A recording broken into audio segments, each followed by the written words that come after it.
anytime I'm faced with a situation where somebody's working a lot of hours, they might be complaining that they're working too much. Maybe my clients have tried to hire somebody else, or they'll tell me they just refuse to segregate duties. They refuse to relinquish any control over their job.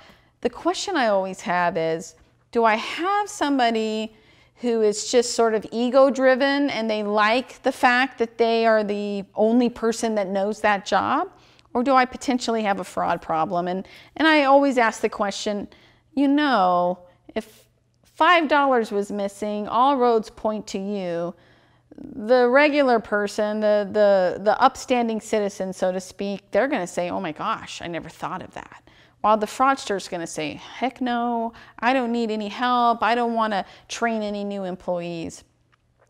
We had a case where this beloved woman had worked for my dentist client for 15 years. She literally helped him open his practice when he got out of dental school.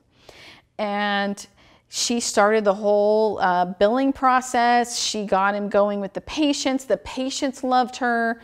The doctor loved her, or excuse me, the dentist loved her. The dentist, in fact, talked to me about how, you know, when he built a house, she house sat. When they got dogs, she dog sat. When they had the babies, she babysat. And she literally was at the Thanksgiving dinner table every year.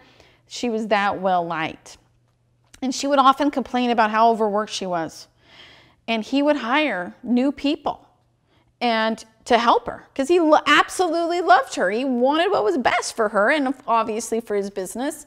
And she would always find reasons to get the person fired. She would say, oh, they're late to work, or they're just too stupid to understand the job, or, you know, they just weren't the right fit.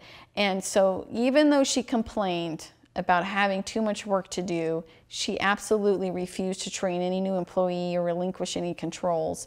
And what was interesting about that case was her coworkers didn't necessarily like her. Her coworkers knew that she wasn't sending all the statements out to all the patients at the end of the month, that she always had these, you know, different piles going. And, you know, unfortunately, the dentist was the victim of a long-term fraud.